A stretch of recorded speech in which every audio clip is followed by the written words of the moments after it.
Why overthinking is just fear wearing a disguise. Introduction. The endless conversation inside your head. There is a conversation happening inside your head right now. It never completely stops. It comments on your choices, questions your decisions, replays your mistakes, predicts future problems, analyzes conversations, examines possibilities, creates scenarios, builds arguments, imagines outcomes. And often, it does all of this long after the moment has passed. For some people, this inner voice feels helpful. It feels responsible, intelligent, careful, thoughtful. It feels like preparation, like protection, like wisdom. But what if much of what we call overthinking is none of those things? What if overthinking is not a sign of intelligence? What if it is not evidence of deep thinking? What if it is not preparation at all? What if overthinking is simply fear wearing a disguise? This idea may sound uncomfortable. Because overthinking often feels productive. You are doing something. Analyzing, evaluating, considering, planning. It feels better than doing nothing. Yet overthinking rarely creates peace, rarely creates clarity, rarely creates confidence. Instead, it creates confusion, exhaustion, paralysis, doubt, and endless mental noise. The more you think, the less certain you become. The more possibilities you examine, the harder decisions feel. The more you try to avoid mistakes, the more trapped you become. Eventually you begin living inside your head instead of inside your life. And that is where overthinking becomes dangerous. The difference between thinking and overthinking. Thinking is useful. Thinking solves problems. Thinking creates understanding. Thinking helps us learn. Thinking allows us to plan. Without thinking, progress would be impossible. But overthinking is different. Thinking seeks solutions. Overthinking seeks certainty. Thinking moves toward action. Overthinking delays action. Thinking creates clarity. Overthinking creates confusion. The distinction is subtle, yet life-changing. One helps you move forward. The other keeps you standing still. Why smart people often overthink. One of the greatest misconceptions about overthinking is that it happens because someone is weak. Often the opposite is true. Many overthinkers are intelligent, thoughtful, conscientious, aware. They notice details, recognize risks, imagine possibilities. The very abilities that make them capable can also make them vulnerable. Because intelligence can create more scenarios, more possibilities, more outcomes, more reasons to hesitate. The mind becomes so good at imagining danger that it forgets how to move. The fear nobody sees. Most overthinkers do not believe they are afraid. They believe they are being careful, responsible, prepared, logical. But beneath endless analysis often lies fear. Fear of failure. Fear of rejection. Fear of embarrassment. Fear of making the wrong choice. Fear of uncertainty. Fear of regret. Fear rarely announces itself directly. Instead, it disguises itself as excessive thinking. It says, "Let's analyze this a little more. Let's wait until we're sure. Let's consider every possibility. Let's think about this one more time." The voice sounds reasonable, which is why it is so convincing. The promise of certainty. Overthinking offers a promise that feels impossible to resist. It whispers, "If you think long enough, you will eventually eliminate uncertainty. If you analyze enough, you will guarantee success. If you prepare enough, you will avoid pain." The problem is that life does not work this way. Uncertainty cannot be eliminated. Risk cannot be removed. Mistakes cannot be avoided completely. And no amount of thinking can change that. Yet the mind keeps trying. Because certainty feels safe, and safety feels necessary. The prison of possibilities. Imagine standing at a crossroads. One path leads left. One path leads right. A thinker evaluates both options, makes a decision, moves forward. An overthinker imagines every possible outcome, every risk, every mistake, every future consequence. Hours pass.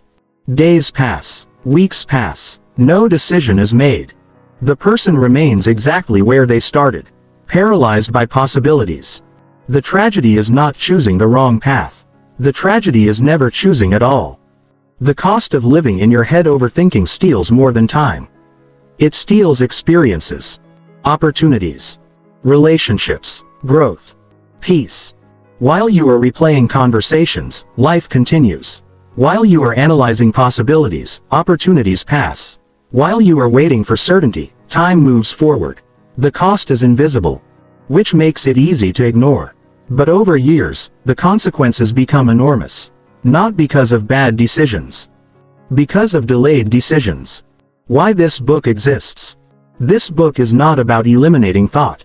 Thought is valuable, necessary, powerful. This book is about understanding the difference between thoughtful reflection and fear-driven analysis. It is about recognizing the hidden fears beneath overthinking. It is about learning to trust yourself, take action, and live with uncertainty.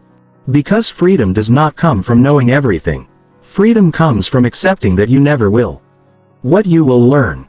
Over the next 10 chapters, you will discover why overthinking is often fear in disguise, how the brain responds to uncertainty, why analysis becomes addictive, how overthinking creates anxiety, why action reduces fear, how confidence is built, how to stop seeking perfect certainty, how to trust yourself again, how courage defeats mental paralysis, how to live more fully and think more clearly. Most importantly, you will learn a simple truth. The goal is not to think less. The goal is to fear less. Because when fear loses its grip, overthinking loses its purpose, and life finally begins moving forward again. Chapter 1. The hidden cost of thinking too much. Most people believe overthinking is harmless. After all, thinking seems productive. Thinking feels responsible. Thinking appears intelligent. When you spend hours analyzing a situation, it can feel as though you are making progress. But there is a critical difference between solving a problem and mentally circling around it. One moves you forward. The other keeps you trapped. Overthinking is rarely recognized as a problem because it disguises itself as productivity. You are not sitting idle. You are considering possibilities, reviewing options, preparing for the future. Yet despite all that mental activity, nothing changes. No action is taken. No decision is made. No progress occurs. The mind remains busy. The life remains still. And that is the hidden cost. The mental treadmill. Imagine stepping onto a treadmill. You begin running. You sweat. You work hard. You expend energy. An hour later, you stop and realize you are exactly where you started. Overthinking functions the same way. The mind races. Scenarios multiply. Questions appear. Possibilities expand. Yet despite all the effort, you often arrive nowhere. The brain mistakes movement for progress. But motion inside the mind is not always movement in life. Sometimes it is simply mental spinning. And spinning creates exhaustion, not results. Why overthinking feels productive?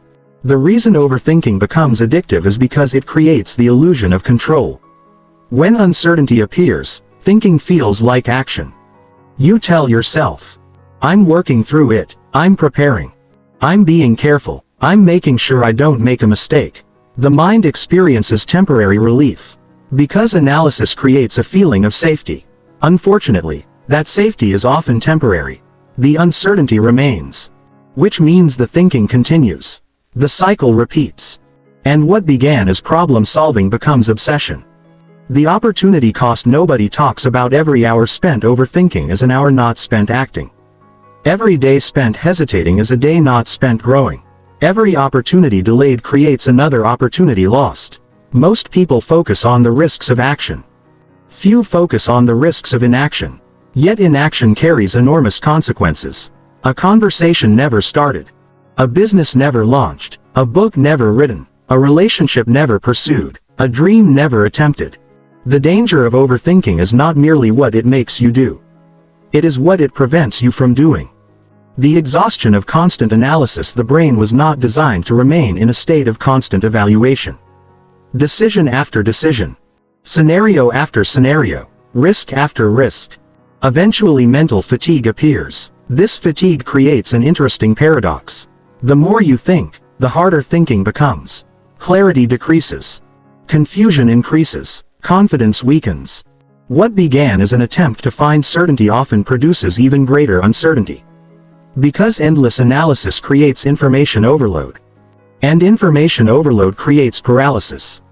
Decision fatigue. Every decision requires energy. What should I do?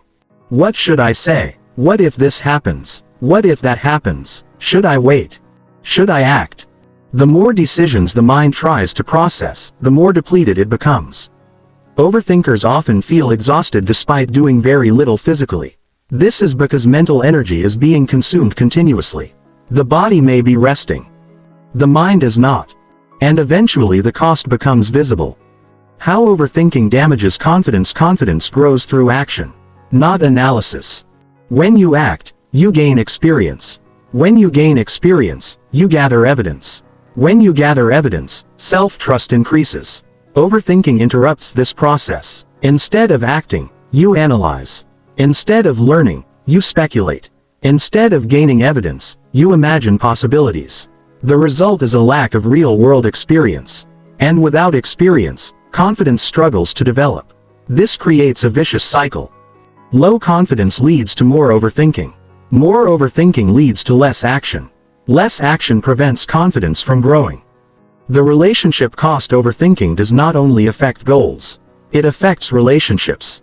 Consider how many people replay conversations, analyze text messages, interpret facial expressions, search for hidden meanings, wonder what others think, question whether they said the right thing. The mind becomes trapped in endless interpretation. Meanwhile, the relationship itself often suffers. Because overthinking creates distance. Instead of being present, the person becomes absorbed in mental analysis. They stop experiencing the relationship directly and start experiencing their thoughts about the relationship. These are not the same thing. The creativity killer. Creativity requires movement, experimentation, risk, exploration, mistakes. Overthinking disrupts all of them. When every idea is judged before it is expressed, creativity shrinks. When every possibility is evaluated for flaws, innovation slows. When every action requires certainty, progress stops. Some of the world's best ideas emerge because someone acted before they knew exactly how things would unfold. Perfection would have prevented creation.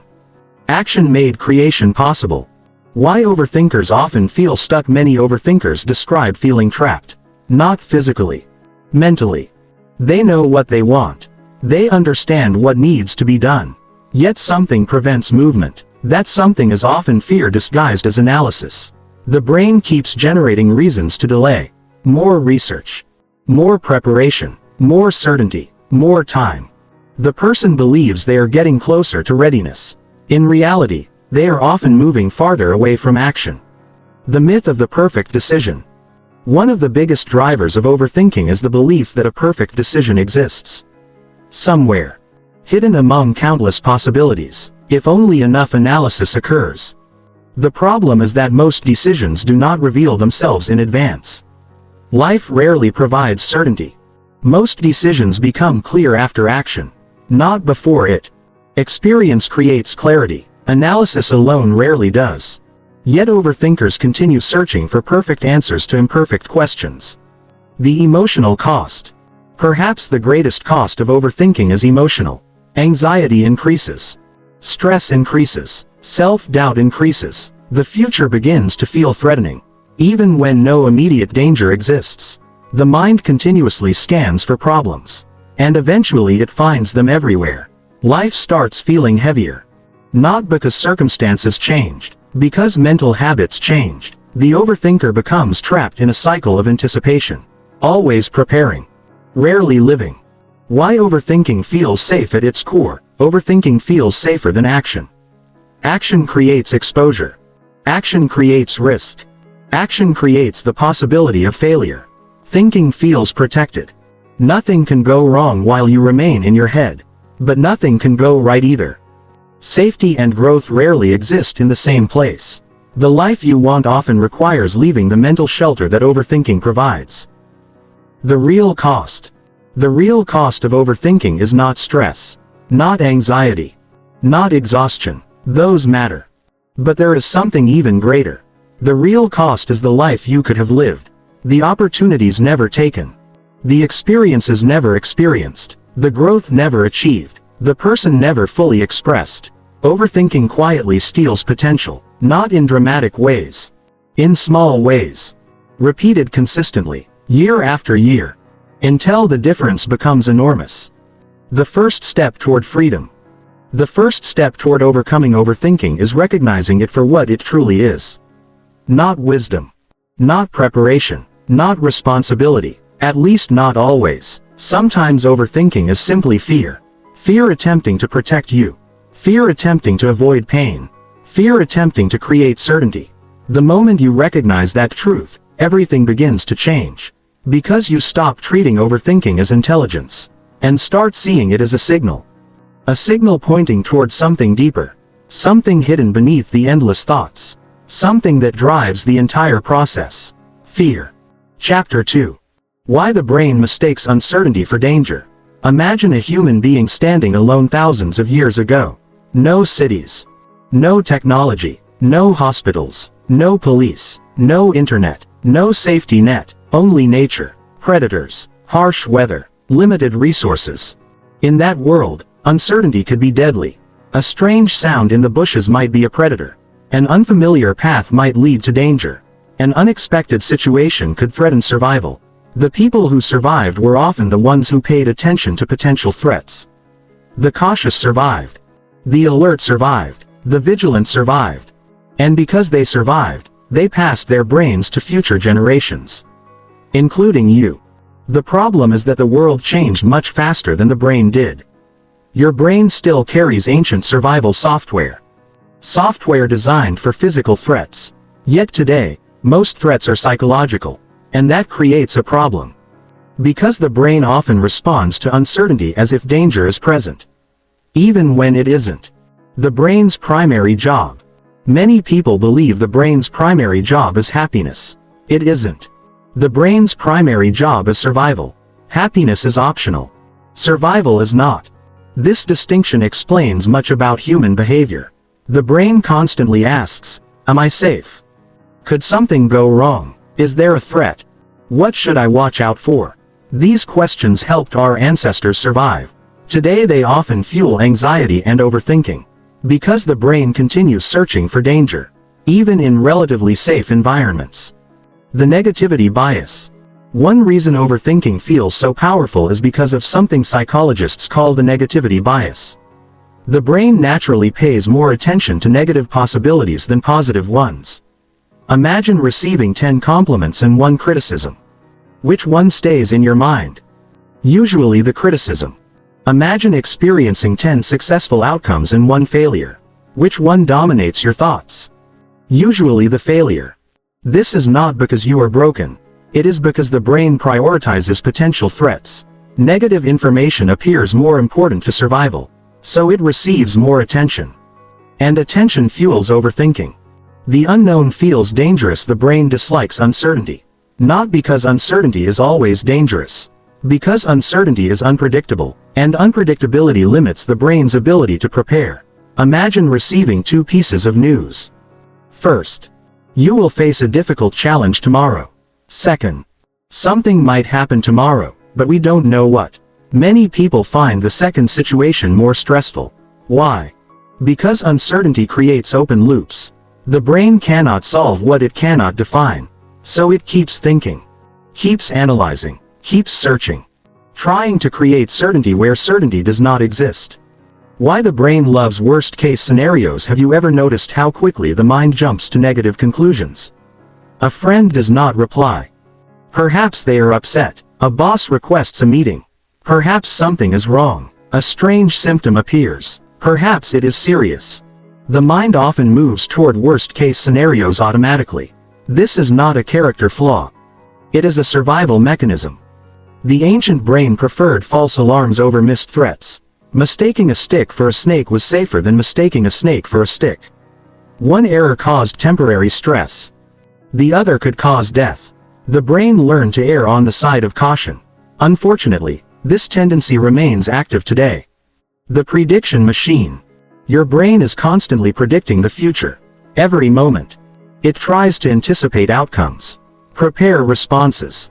Reduce surprises. This predictive ability is useful. It helps you navigate life. But when uncertainty appears, the prediction system struggles. There is insufficient information. The future becomes unclear. The brain becomes uncomfortable, and that discomfort often triggers overthinking. The mind keeps generating possibilities, searching for certainty, searching for answers, searching for relief. Why overthinking feels necessary? When uncertainty creates discomfort, overthinking appears to offer a solution. The brain says, let's think about it more. Let's prepare. Let's analyze every possibility. For a brief moment, this feels helpful. The person experiences a sense of control, a sense of progress, a sense of preparation, but the relief is temporary. Soon another question appears, another possibility, another concern, and the cycle continues, because uncertainty was never eliminated, only postponed. Modern problems. Ancient brain. Consider how many things people overthink today. Career decisions, relationships, money, social situations, public speaking, business opportunities, life choices. Most of these situations are not physically dangerous, yet the brain often reacts as though they are. Heart rate increases, anxiety appears, stress grows, thoughts multiply. The ancient survival system cannot always distinguish between physical danger and psychological discomfort. To the brain, uncertainty is uncertainty. And uncertainty feels threatening. The fear of the unknown. At its core, overthinking often reflects a fear of the unknown. People want guarantees, assurance, predictability, control. The future rarely provides these things, which creates tension. The mind tries to resolve the tension through analysis. Unfortunately, many questions have no immediate answers. No amount of thinking can reveal the future. No amount of analysis can eliminate uncertainty completely. Yet the brain keeps trying. Because uncertainty feels unfinished. The certainty addiction. Many overthinkers become addicted to certainty. Not consciously. Psychologically. They feel uncomfortable without clear answers. Without guarantees. Without knowing exactly what will happen. The problem is that certainty is rarely available, especially for important decisions. Relationships, business ventures, career changes, personal growth, all involve uncertainty. Waiting for certainty often means waiting forever. Why anxiety and overthinking work together? Anxiety and overthinking reinforce each other. Anxiety creates questions. Questions create thinking. Thinking creates more possibilities. More possibilities create more anxiety. The cycle feeds itself. Eventually the person feels trapped. Not because the situation is impossible. Because the mental loop has become automatic. Breaking the loop requires understanding what is actually happening. The brain is attempting to create safety, even when no immediate danger exists. The illusion of preparation. One of the most deceptive aspects of overthinking is that it feels like preparation. The mind convinces itself, if I think about every possibility, I'll be ready. Sometimes preparation is valuable. But overthinking goes beyond preparation. It enters repetition. The same thoughts, the same concerns, the same scenarios, again and again. No new information appears. No new solution emerges. Only more mental activity. At that point, the thinking is no longer helping. It is simply maintaining anxiety. The difference between danger and discomfort. This distinction changes everything. Many people treat discomfort as danger. But they are not the same. Danger requires protection. Discomfort requires courage. Speaking in public may be uncomfortable. It is not dangerous. Starting a business may be uncomfortable. It is not dangerous. Having an honest conversation may be uncomfortable. It is not dangerous. Growth often feels uncomfortable because it involves uncertainty. The brain interprets that uncertainty as threat. Understanding this helps weaken overthinking. Trusting yourself instead of predicting everything. Most overthinkers focus on predicting the future. The healthier approach is often trusting yourself. Instead of asking, how can I guarantee success? Ask, can I trust myself to handle whatever happens? This question changes everything. Because certainty becomes less important, the future becomes less threatening. Confidence grows. Not because you know what will happen. Because you trust your ability to respond. The freedom of accepting uncertainty. The ultimate solution to overthinking is not perfect prediction. It is acceptance. Acceptance that uncertainty is part of life. Acceptance that guarantees do not exist. Acceptance that mistakes are unavoidable. Acceptance that growth requires risk. Paradoxically, accepting uncertainty often creates more peace than fighting it. Because the battle ends. The mind stops demanding impossible answers. And energy becomes available for action. The core truth. Your brain was designed to protect you. Not to make you fearless. Not to make you confident. Not to make you happy. To keep you alive. That ancient survival system treats uncertainty as a potential threat, which is why overthinking feels so natural. The mind believes it is helping. Preparing. Protecting. Keeping you safe. But many of today's challenges require something different. Not endless analysis. Not perfect certainty, but courage. The willingness to move forward despite uncertainty. Because uncertainty is not the enemy. Avoiding life because of uncertainty is. Chapter 3. The fear beneath every overthought. Most people believe their problem is overthinking. But overthinking is rarely the real problem. It is usually a symptom. A symptom of something deeper. Something hidden beneath the endless analysis. Something powerful enough to keep the mind trapped in circles for hours, days, or even years. That hidden force is fear. Not always obvious fear. Not the kind that makes your heart race or sends you running from danger. A quieter fear. A psychological fear. A fear that disguises itself as logic. Preparation. Responsibility. Carefulness. The thoughts are visible. The fear is not. And until you identify the fear, the overthinking continues. Because thoughts are often serving a purpose. They are trying to protect you from something. The question is, what are they trying to protect you from? Every overthought has an emotional target. Imagine someone replaying a conversation in their head. Again and again. Analyzing every word, every facial expression, every pause. What are they really searching for? Usually not information. Usually reassurance. They fear they said the wrong thing. Fear they embarrassed themselves. Fear they damaged the relationship. Fear they will be judged. The thoughts are not the problem. The fear beneath them is. The same pattern appears everywhere. Overthinking about money often hides fear of loss. Overthinking about relationships often hides fear of rejection. Overthinking about decisions often hides fear of failure. The mind focuses on the situation. But the real issue is emotional. Fear of failure. One of the most common drivers of overthinking is the fear of failure. People imagine what could go wrong. They picture mistakes, embarrassment, disappointment, lost opportunities. The mind begins creating scenarios, trying to identify every possible risk, trying to prevent every possible mistake. The intention seems reasonable, but there is a problem.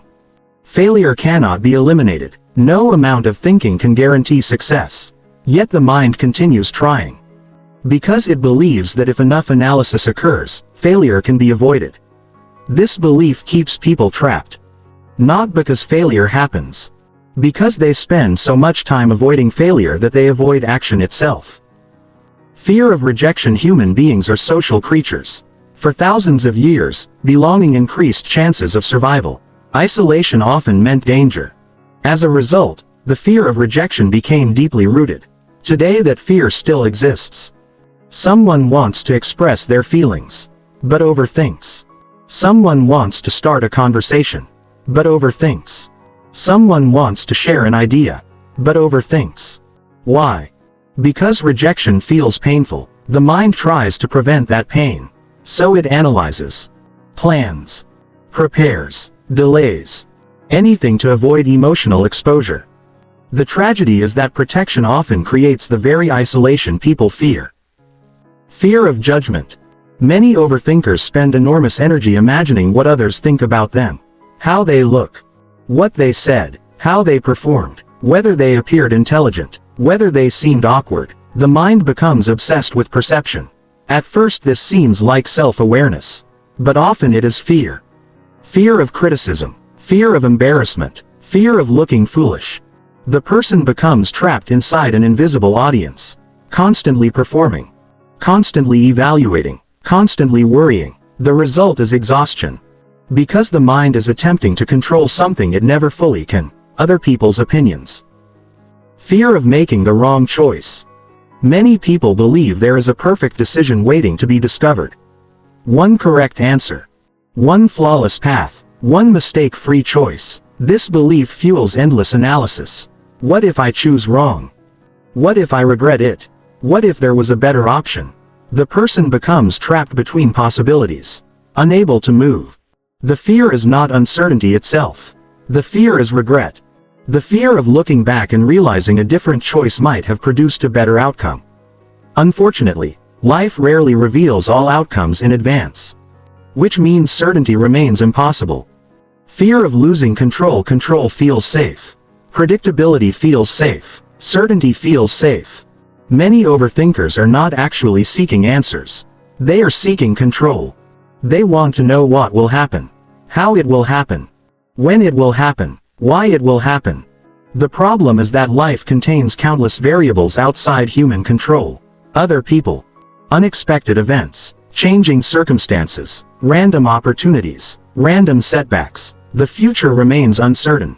Overthinking becomes an attempt to control the uncontrollable. And because the task is impossible, the thinking never ends. Fear of emotional pain. At its core, much overthinking is an attempt to avoid emotional pain. Not physical pain. Psychological pain, disappointment, humiliation, loss, heartbreak, regret. The mind believes, if I think enough, I can avoid suffering. But suffering is part of life. Mistakes are part of life. Loss is part of life. Disappointment is part of life. No amount of analysis can remove these experiences completely. Trying to avoid all emotional pain often creates even more suffering, because the person stops living freely. Why fear disguises itself? Fear rarely introduces itself honestly. It rarely says, I am afraid. Instead, it disguises itself. It says, I'm just being careful. I'm gathering more information. I'm making sure everything is perfect. I'm preparing. The disguise makes fear difficult to recognize. The thinking sounds intelligent, reasonable, responsible, which is why overthinking feels justified. Yet if you look closely, you often discover fear hiding underneath. The protection strategy. Fear is not your enemy. It is a protection system. Its purpose is to keep you safe. The problem is that the system often becomes overprotective.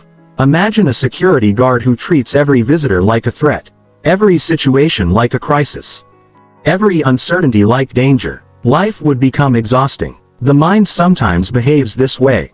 It exaggerates risks, magnifies dangers, and creates unnecessary alarm. Not because it wants to hurt you, because it wants to protect you. The protection simply becomes excessive. Why fear grows in silence? Fear thrives when it remains unidentified. Unexamined fears grow stronger. They operate from the shadows, influencing decisions without being questioned. But when fear is named, something changes. Consider these questions. What am I actually afraid of? What outcome am I trying to avoid? What emotion am I unwilling to experience? These questions often reveal the truth. The issue is rarely the situation itself. The issue is the emotional consequence you fear. And once fear becomes visible, it becomes easier to address. The difference between real and imagined threats. Your brain reacts similarly to real threats and imagined threats. Imagine walking through a forest and encountering a bear. Your body responds immediately.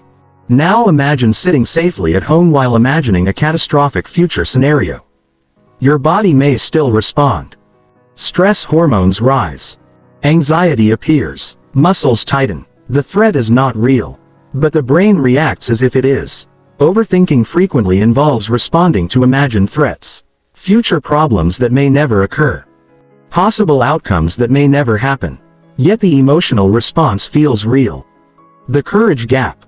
Every overthinking habit contains a courage gap. A gap between knowing and doing, between understanding and acting, between preparation and movement. The overthinker often knows what should be done. The issue is not information. The issue is courage. Courage to risk failure. Courage to risk rejection. Courage to risk uncertainty. Courage to risk emotional discomfort. Because growth always requires exposure. And exposure always requires courage. Fear cannot be eliminated. Many people believe the goal is to eliminate fear. It isn't. Fear is a natural human emotion. Everyone experiences it. The confident feel fear. The successful feel fear. The courageous feel fear. The difference is not the absence of fear. The difference is behavior. They act despite fear. They move despite uncertainty. They continue despite discomfort, because they understand something important. Fear does not have to make decisions. The question that changes everything whenever you catch yourself overthinking. Ask, what am I afraid of? Not, what should I think about?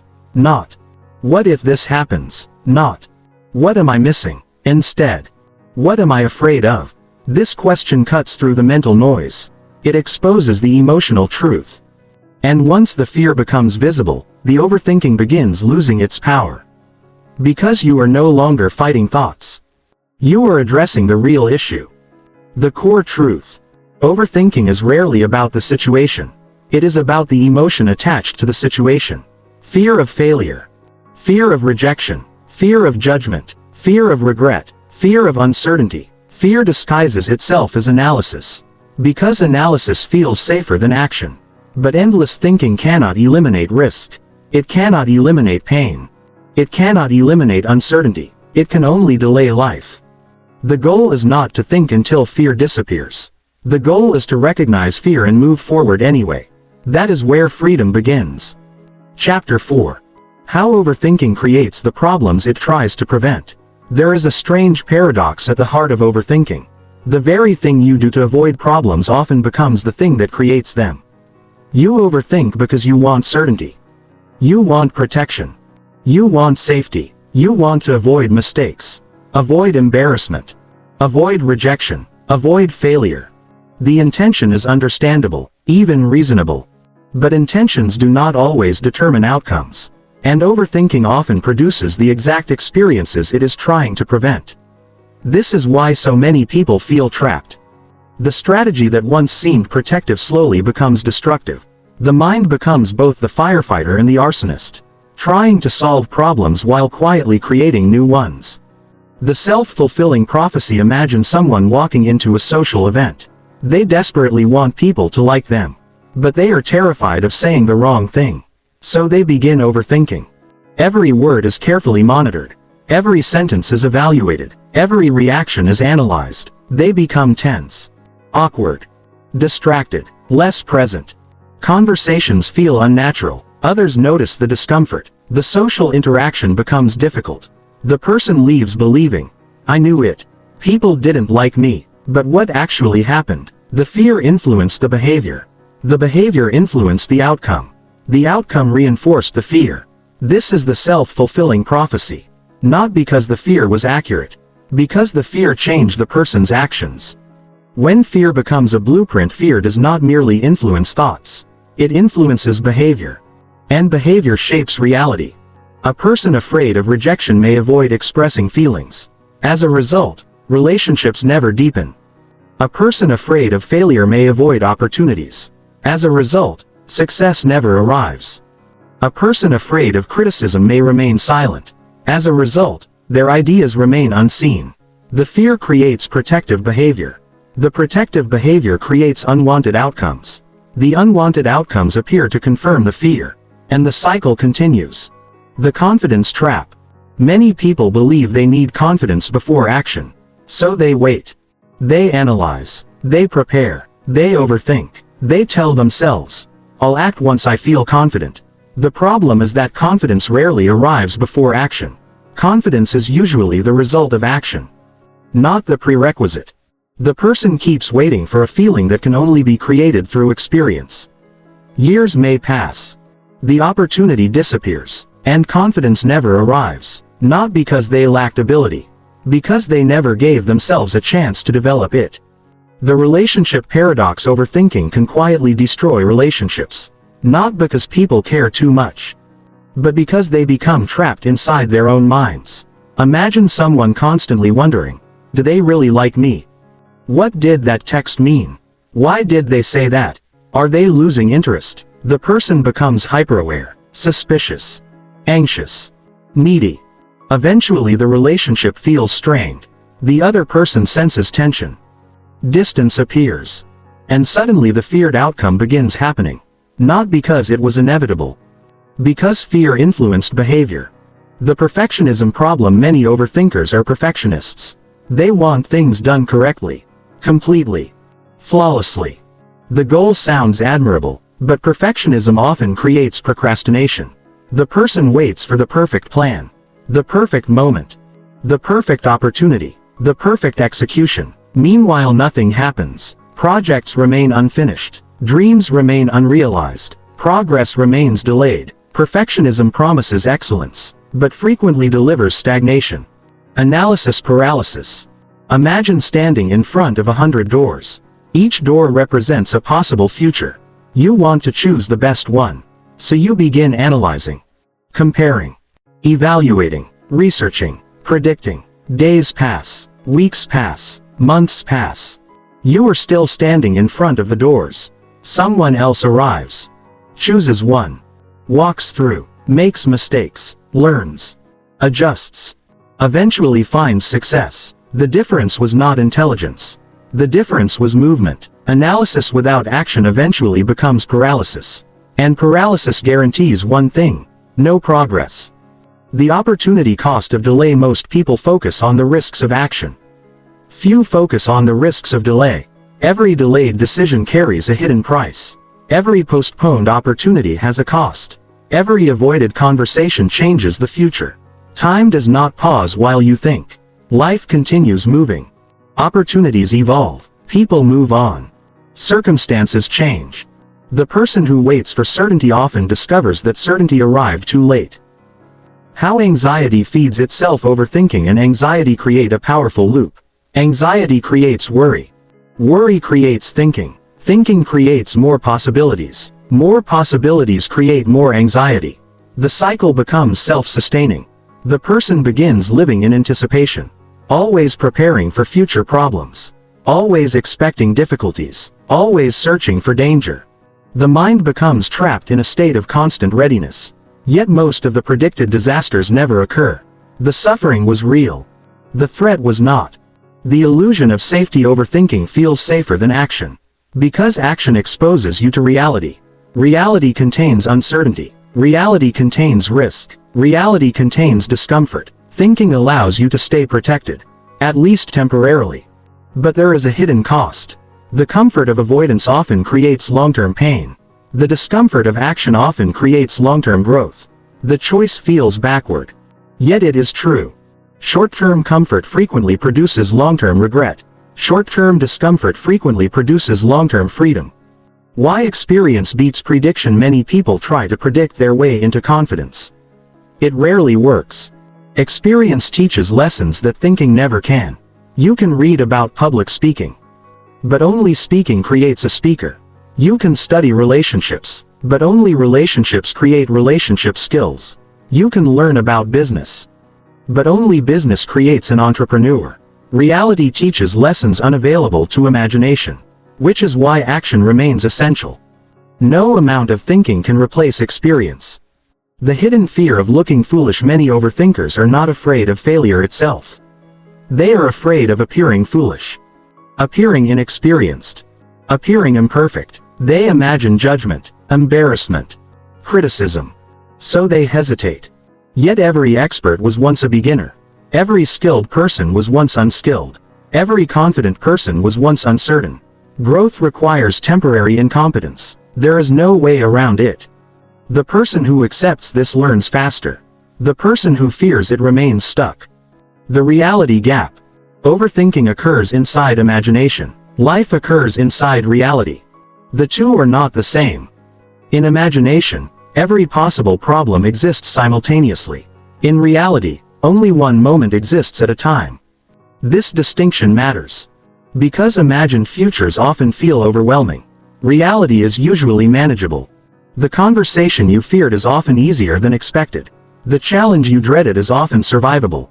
The decision you avoided is often less dramatic than imagined. Reality tends to be kinder than fear predicts. Why action creates clarity? Many people wait for clarity before acting. But clarity often follows action, not the reverse. Imagine driving through dense fog at night.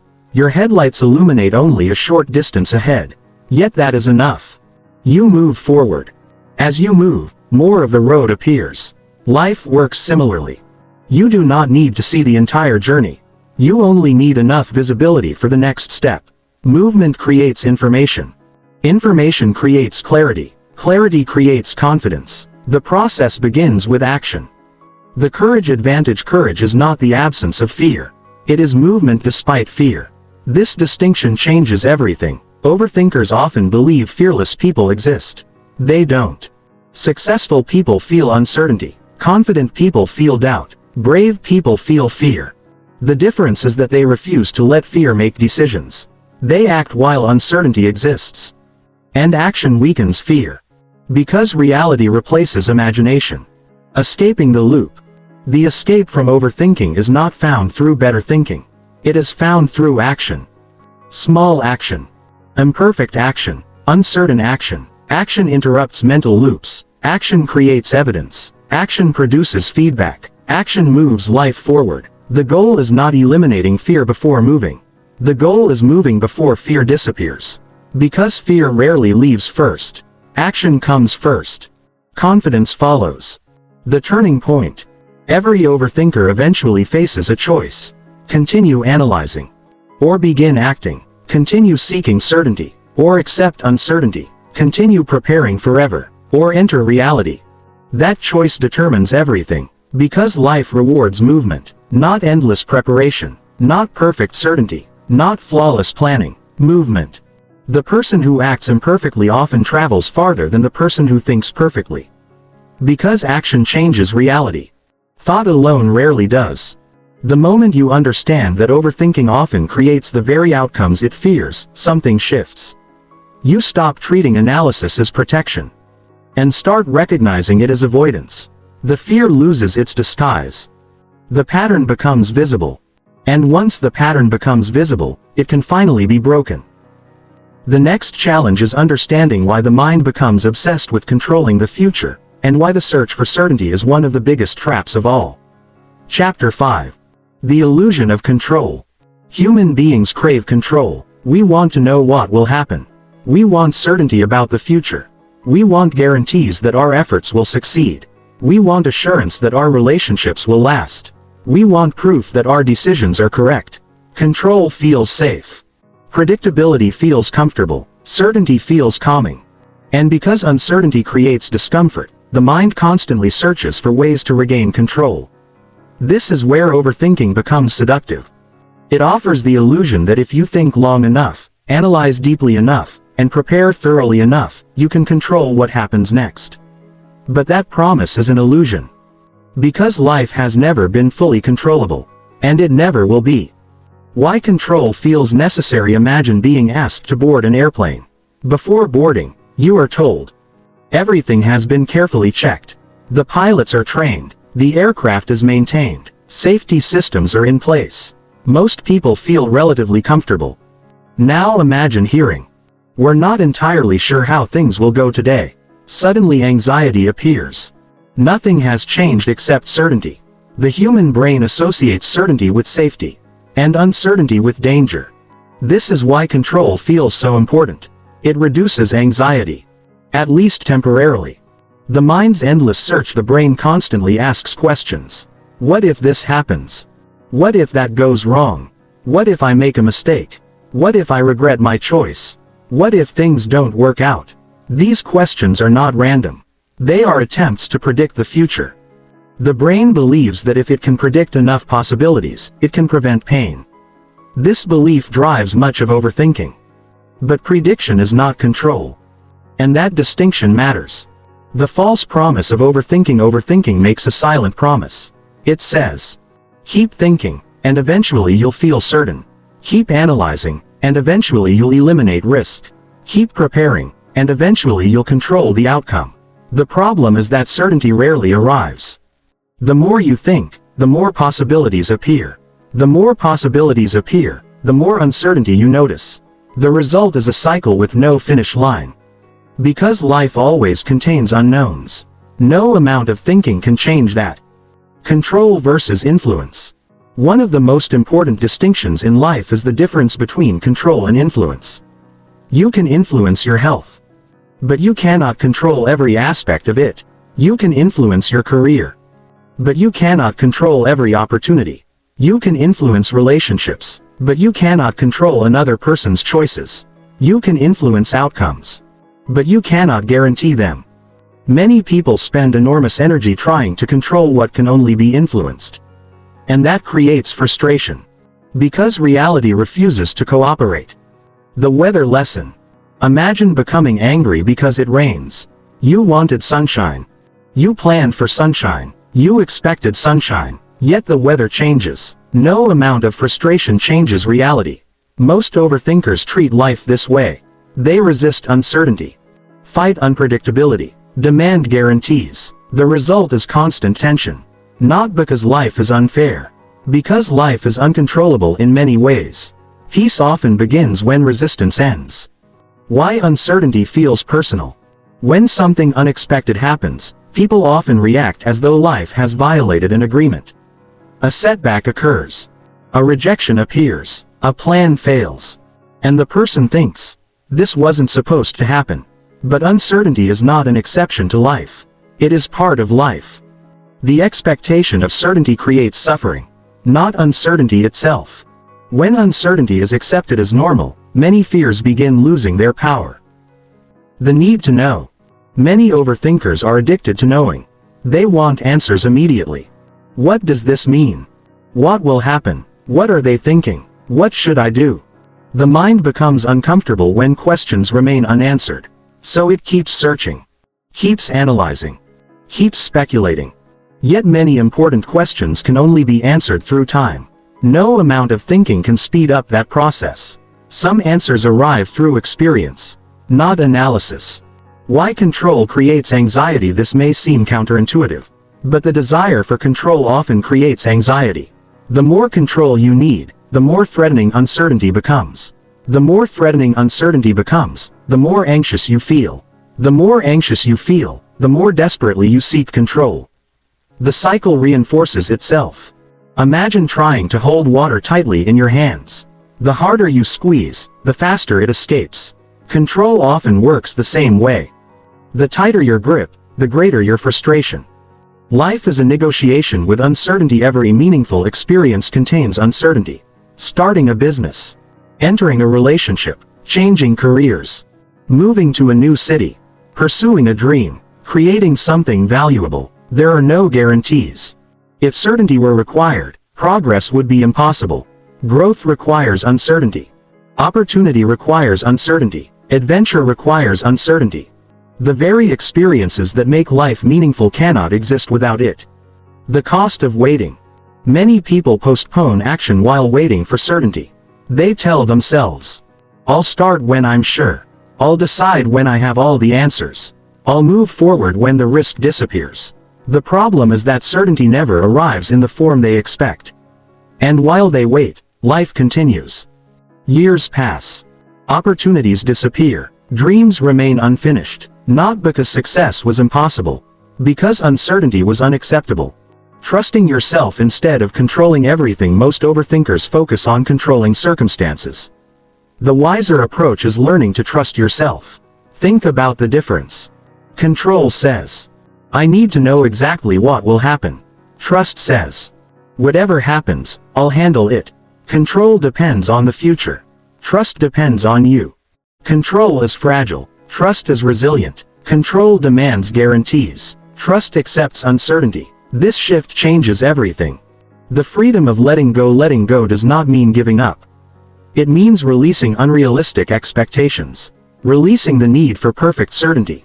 Releasing the belief that everything must go according to plan. You still prepare. Still think. Still plan responsibly. But you stop demanding impossible guarantees. You stop fighting reality. And that creates freedom. Because energy previously spent controlling life becomes available for living it. Why the future cannot be solved. Many people treat the future like a puzzle. Something that can be solved in advance. Something that can be figured out completely before action. Life rarely works that way. The future unfolds. It reveals itself gradually, one step at a time. One experience at a time. Trying to solve the entire future before acting is like trying to read the last page of a book before writing the first chapter. The information does not exist yet. And that's okay. The confidence of adaptability. The strongest people are not those who predict everything correctly. They are those who adapt effectively. They trust their ability to respond, learn, adjust, recover, grow. Adaptability creates a deeper form of confidence than certainty ever can. Because adaptability remains useful regardless of what happens. The future becomes less frightening when you trust your ability to navigate it. The control trap. At the heart of overthinking lies a simple misunderstanding. People believe control creates safety. But excessive control often creates fear. Because life constantly reminds us of our limitations, there will always be unknowns. Unexpected events. Unpredictable outcomes. Trying to eliminate uncertainty is exhausting. Learning to live with uncertainty is liberating. The courage to release the wheel. Imagine riding in a car with someone who constantly grabs the steering wheel. Every turn creates panic. Every adjustment creates tension. The ride becomes miserable. Many people treat life this way. They try to control every detail, every possibility, every outcome. Eventually exhaustion appears. Because the task is impossible. At some point, peace requires releasing the wheel, not abandoning responsibility. Abandoning the illusion of total control. The real source of security. Most people search for security in circumstances. Money, success, relationships, predictability. Yet circumstances change. True security comes from something deeper. Your ability to adapt. Your ability to learn. Your ability to recover. Your ability to face uncertainty and continue moving forward. That kind of security cannot be taken away by changing circumstances. Because it comes from within. Not from the outside world. The turning point. The turning point arrives when you stop asking, how can I control everything? And start asking, how can I become stronger than my need for control? That question transforms overthinking. Because the goal shifts. You stop chasing certainty and start developing resilience. You stop demanding guarantees and start building courage. You stop trying to control the future and start preparing yourself for whatever future arrives. Overthinking thrives on the illusion that enough analysis can create control. But control is never the answer. The answer is trust. Trust in yourself. Trust in your ability to adapt. Trust in your ability to handle uncertainty. And once that trust begins to grow, something remarkable happens.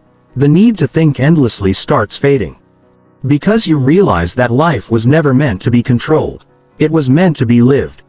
The next chapter explores one of the most powerful truths in personal growth: why action destroys anxiety faster than analysis ever can. Chapter 6. Why action kills anxiety faster than analysis. Imagine standing at the edge of a swimming pool. You have never jumped into deep water before. You look down. The water seems cold, deeper than expected, more intimidating than it appeared from a distance. Your mind immediately begins working. What if I panic? What if I can't swim properly? What if something goes wrong? What if I embarrass myself? The longer you stand there, the more thoughts appear. The fear grows. The uncertainty expands. The anxiety increases. Now imagine jumping. The moment your body enters the water, something changes. The thinking stops. Reality takes over. The experience replaces imagination. And almost immediately, the fear begins shrinking. This is one of the most important truths about anxiety. Action weakens fear. Analysis often strengthens it. Why anxiety loves inactivity. Anxiety feeds on possibilities. The more possibilities available, the more material anxiety has to work with. When you remain inactive, the future remains undefined. Uncertainty remains high. Questions remain unanswered. The mind fills the gaps with imagination. And imagination is often far more frightening than reality. Action reduces possibilities. It creates facts. Facts replace speculation. Reality replaces fantasy. And anxiety loses much of its fuel. The gap between imagination and reality. Most fears exist in imagination, not reality. The job interview, the difficult conversation, the public speech, the first date, the business launch. Before these events occur, The mind creates countless scenarios. Most of them negative. Most of them exaggerated. Yet when the event finally happens, reality often looks very different. Not perfect. Not effortless, but manageable. This happens because reality is usually less terrifying than imagination. And action is what reveals that truth. Why thinking feels safer? Thinking feels safe because it avoids exposure. You can sit comfortably and analyze, predict, evaluate, speculate. No risk is required. No vulnerability is required. No discomfort is required. Action changes that. Action exposes you to reality. And reality contains uncertainty. This is why the brain prefers thinking. It appears safer. The problem is that safety often comes at the cost of growth. Fear cannot survive experience forever. Imagine someone terrified of public speaking. The first speech feels overwhelming. The second speech feels difficult. The 10th speech feels manageable. The 100th speech feels normal. What changed? Not the activity, the relationship with the activity. Experience transformed perception. Fear weakened because reality repeatedly contradicted the brain's predictions. The person discovered, I can handle this. This discovery is impossible without action. No amount of thinking can produce the same lesson. The confidence formula. Many people misunderstand confidence. They think confidence comes first. Then action follows. In reality, the opposite is usually true. Action creates experience. Experience creates evidence. Evidence creates confidence. Confidence is not the cause. Confidence is the result. Waiting to feel confident before acting is like waiting to become fit before exercising. The process is backwards. The thing you want is created by the thing you are avoiding. The myth of readiness. One of the most dangerous ideas in personal development is the belief that readiness arrives before action. People tell themselves, I'm not ready yet, I need more preparation, I need more certainty, I need more confidence. The truth is that readiness often appears during action, not before it. Most successful people did not begin because they felt ready. They began because they understood that readiness grows through experience. Motion versus progress. Overthinkers often mistake mental motion for progress. They read another article, watch another video, research another possibility, analyze another outcome. It feels productive, yet nothing changes. Action is different. Action creates movement in the real world. A single imperfect action often produces more growth than weeks of analysis. Because action creates feedback. And feedback creates learning. Why small actions matter. Many people avoid action because they focus on large outcomes. The business must succeed. The relationship must work. The speech must be perfect. The project must be flawless. These expectations create pressure. Pressure creates fear. Fear creates paralysis. The solution is smaller actions. Instead of focusing on the entire journey, focus on the next step. One phone call. One page. One conversation. One application. One attempt. Small actions feel manageable, and manageable actions create momentum. Momentum changes everything. A parked car requires enormous effort to move. A moving car requires far less effort to continue. Human behavior works similarly. Starting is difficult. Continuing becomes easier. The first step carries the greatest resistance. Once movement begins, momentum develops. The mind stops focusing entirely on fear, and starts focusing on progress. Momentum becomes a powerful antidote to overthinking. Why avoidance makes fear stronger. Every time you avoid something because of fear, the brain learns a lesson. The lesson is, that situation must be dangerous. Avoidance reinforces fear. The temporary relief feels good, but the long-term consequence is costly. The fear becomes stronger. The situation becomes more intimidating. The anxiety becomes more persistent. Avoidance teaches fear to grow. Action teaches fear to shrink. The reality test. Fear thrives in theory. Reality tests fear. Imagine someone convinced that failure would destroy them. Then they fail. And survive. Something important happens. The fear loses credibility. The person learns that discomfort is not destruction. Disappointment is not catastrophe. Mistakes are not the end. Reality often reveals strength the person never knew they possessed. Learning through action. Some lessons cannot be learned intellectually. They must be experienced. You can read about courage, but only courageous action teaches courage. You can study confidence, but only confident behavior creates confidence. You can understand resilience, but only adversity develops resilience. Knowledge is valuable. Experience transforms, and experience requires action. The action bias. Highly effective people share a common characteristic. They possess an action bias. This does not mean recklessness. It does not mean impulsiveness. It means a willingness to move despite uncertainty. They understand that information gathered through action is often more valuable than information gathered through endless analysis. They learn by doing, adjust by doing, grow by doing. And because of that, they progress faster. Why courage comes before confidence. Many people spend years chasing confidence. What they actually need is courage. Confidence says, I know I can do this. Courage says, I don't know if I can do this, but I'm willing to try.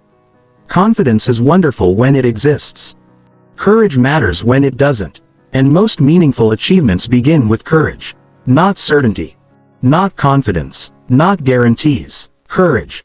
The transformation point. Every overthinker eventually reaches a moment of truth. A moment when more thinking provides no additional value. The information has been gathered. The options have been considered. The possibilities have been analyzed. Only one thing remains. Action. This is the point where transformation begins. Not because fear disappears. Because action becomes more important than fear. The power of imperfect action. Many people delay action because they want perfect execution. But perfection is rarely necessary. Progress matters more.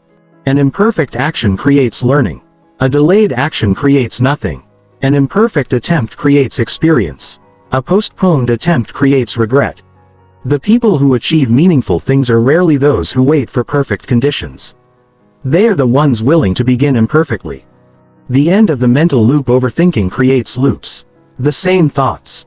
The same fears. The same questions. Repeated endlessly. Action interrupts the loop. Reality enters the conversation. Feedback arrives.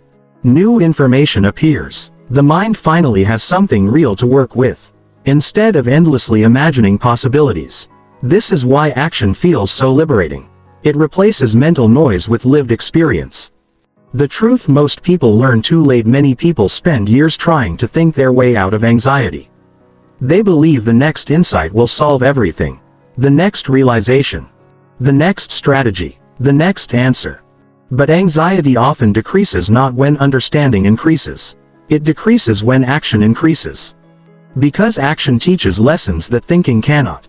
And one of the most important lessons is this: you are stronger than your fear predicts. You are more adaptable than your anxiety believes. You are more capable than your doubts suggest. But you can only discover that through action, never through analysis alone. There comes a point when thinking has done its job. A point where the next step is no longer understanding. It is movement. And movement changes everything. Because fear grows in stillness. But courage grows in action. The next chapter explores another powerful trap that keeps people stuck for years. The endless pursuit of perfect certainty, and why waiting until you're completely sure may be the biggest mistake of all. Chapter 7. The trap of seeking perfect certainty. There is a question that quietly controls the lives of millions of people. A question so common that most people never stop to examine it. The question is, what if I'm wrong? At first glance, it seems reasonable, intelligent, responsible. After all, nobody wants to make mistakes. Nobody wants to choose the wrong path. Nobody wants to regret a decision. So the mind begins searching. For certainty. For guarantees. For proof. For reassurance. For a sign that says, this is the correct choice. And while the search begins with good intentions, it often becomes a trap. Because perfect certainty is one of the few things life never offers. Yet countless people spend years waiting for it. The need for guarantees. Imagine a person standing at a crossroads. One path leads left. One path leads right. The person wants to choose correctly. So they begin gathering information. They compare options. Research possibilities. Analyze risks. Evaluate outcomes. Days pass. Weeks pass. Months pass. Still no decision. Because what they truly want is not information. They want certainty. And certainty never arrives. Meanwhile, another person chooses a path, makes mistakes, learns, adjusts, grows, eventually reaches success. The difference is not intelligence. The difference is their relationship with uncertainty. Why the mind craves certainty? The human brain loves predictability. Predictability creates comfort. Predictability creates safety. Predictability reduces anxiety. When the future feels uncertain, the brain becomes uncomfortable. Questions appear. Doubts emerge. Fear grows. The mind interprets uncertainty as a problem that must be solved. But uncertainty is not always a problem. Sometimes it is simply reality. And learning that distinction changes everything. The impossible standard. Many overthinkers unknowingly set an impossible standard for themselves. They believe they should know the outcome before acting. Think about how unrealistic this expectation is. Imagine expecting to know exactly how a relationship will unfold before meeting someone. Imagine expecting to know exactly how a business will perform before launching it. Imagine expecting to know every challenge before starting a new journey. Life does not provide information in that way. Many answers become available only after movement begins. Yet people continue demanding certainty before action. And the result is paralysis. The myth of the perfect choice. One of the strongest drivers of overthinking is the belief that every important decision has a perfect answer. A single correct path. A flawless option. A mistake-free choice. This belief creates enormous pressure. Because if perfection exists, choosing incorrectly feels catastrophic. But most life decisions do not work this way. Success rarely depends on finding the perfect option. Success often depends on committing to an option and making it work. The path matters less than the person walking it. Why more information doesn't always help? Many people believe uncertainty can be eliminated through information. Sometimes this is true. But often it isn't. Imagine researching a decision for 1 hour. You gain clarity. Research for another hour. You gain more clarity. Research for 10 more hours. Eventually something changes. The additional information stops helping. Instead, it creates confusion. More possibilities appear. More variables emerge. More questions develop. This is called analysis overload. And it often increases uncertainty rather than reducing it. The fear behind certainty. Seeking the pursuit of certainty is rarely about certainty itself. It is usually about fear. Fear of failure. Fear of regret. Fear of judgment. Fear of loss. Fear of making the wrong decision. Certainty feels attractive because it appears to eliminate these risks. But no amount of certainty can eliminate them completely. Every meaningful choice contains risk. Every meaningful opportunity contains uncertainty. This is not a flaw in life. It is a feature of life. The cost of waiting. Every decision delayed carries a hidden cost. The cost is not always visible. Sometimes it appears years later. A dream postponed. An opportunity missed. A relationship never pursued. A skill never developed. A chance never taken. People often focus on the risks of acting. Rarely do they focus on the risks of waiting. Yet waiting can be far more expensive. Because time continues moving whether decisions are made or not. The illusion of future certainty. Many people believe that certainty will arrive later. Next month. Next year. After more research. After more preparation. After more thinking. But often the future version of you possesses the same challenge as the current version. Uncertainty remains. The unknown remains. Risk remains. The only difference is that more time has passed. This realization can be uncomfortable. But it is also liberating. Because it removes the illusion that certainty is waiting somewhere ahead. Life rewards decision makers. Successful people are not necessarily people who make perfect decisions. They are often people who make decisions. They understand something important. A good decision today is frequently more valuable than a perfect decision that arrives too late. Movement creates opportunities. Indecision creates stagnation. Progress belongs to those willing to move despite uncertainty, not those who demand certainty before moving. The reality of regret. Many overthinkers fear regret.